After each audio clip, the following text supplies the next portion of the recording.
নমস্কার বন্ধুরা, আপনারা সবাই কেমন আছেন? আশা করছি আপনারা সবাই খুব ভালো আছেন। সবার আগে বলে নিই, পল্লীগ্রাম ন্যাচারাল ভিউ চ্যানেলের পক্ষ থেকে আপনাদের সবাইকে স্বাগতম। আজকে চলে এসেছে নতুন একটা ভিডিও নিয়ে। এই ভিডিওতে একটা জিনিস দেখাবো, তাই শেষ পর্যন্ত আপনারা ভিডিওটির সঙ্গে থাকুন। আস্তে আস্তে দেখুন জিনিসটাই, দেখুন বন্ধুরা, সেই কাঙ্ক্ষিত জিনিস। আপনার এই জিনিসটা কেউ কি কখনো দেখেছেন? যদি দেখে থাকেন তাহলে জিনিসটার নাম কি কি সেটা কমেন্ট করে অবশ্যই জানাবেন। তার আগে অবশ্য বুঝেই গেছেন এটা থাম্বনেল এবং টাইটেল দেখে যে এটা আসলে কি দেখাতে চাইছে আপনাদের। এটা হচ্ছে বন্ধুরা পেঁয়াজের বীজ। এটা দেখছেন পেঁয়াজের একটা গাছ, মানে গাছ বলতে গাছ ভর্তি একটা হচ্ছে জমি পেঁয়াজ। এবার বন্ধুরা এই পেঁয়াজের এই যে কলিগুলো, প্রথমে পেঁয়াজগুলো লাগানো হয়েছিল, তারপরে যে কলিগুলো সেগুলো মার্কেটে বিক্রি হতো, সেগুলো আমরা সবজি হিসেবে রান্না করে খেতাম আর কি। এবার সেই কলিগুলো অনেকদিন রেখে দেওয়ার পর এই যে বীজের আকৃতিটা নেয়, এই বীজটা পেঁয়াজের বীজ বন্ধুরা। এটা আস্তে আস্তে যত দিন যাবে তত এটা পাকতে শুরু করবে। দেখুন বীজগুলো কত সূক্ষ্ম, কত সুন্দর দেখতে লাগছে। এগুলা যখন প্রচুর পরিমাণে পেকে যাবে তখন অটোমেটিক হলুদ হয়ে যাবে এবং শুকোতে শুরু করবে।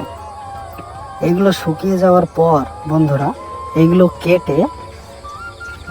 কেটে রোদে ভালোভাবে শুকোতে হবে এবং তারপরে এই বীজগুলো ছড়িয়ে আবার জমিতে রোপণ করা যাবে। আপনারা যারা দেখেননি, এটা আমিও সেরকমভাবে দেখিনি, আজকে প্রথম, তাই ভিডিওটা করে আপনাদের সামনে উপস্থাপন করছি। ভিডিওটা অবশ্যই শেষ পর্যন্ত দেখুন। এই জমিটা মোটামুটি 15 কাঠা মতো হবে।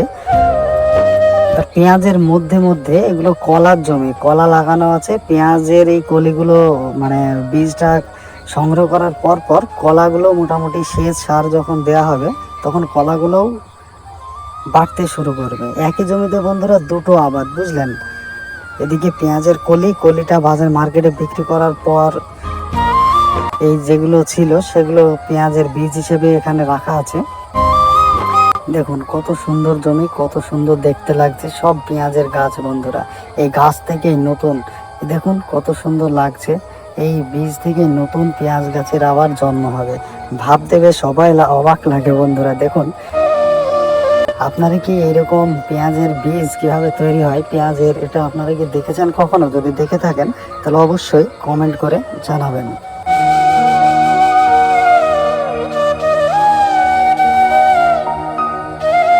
এই দেখুন বন্ধুরা কলার গাছ, জমির মাঝে মাঝে কলা গাছ লাগানো রয়েছে। কলা গাছগুলো নতুন কলা। এবার পেঁয়াজ বা রসুনের জমিতে বন্ধুরা কলা চাষটা খুব ব্যাপক ভালো হয়। সার সেচ, এই দেখুন মাঝে দেখুন কলার গাছ রয়েছে, এই দেখুন আর একটা কলার গাছ বন্ধুরা। কারণ সার সেচ, জমিটা পরিচর্যা সবকিছু পাই, তো সেই জন্য কলা চাষটাও ভালো হয় এবং কলার যে ফলন সেটাও খুব ভালো পরিমাণে হয়। দেখুন কলা গাছের জোরগুলো দেখুন, গাছের গ্লেজই আলাদা, অসাধারণ রকমের বন্ধুরা।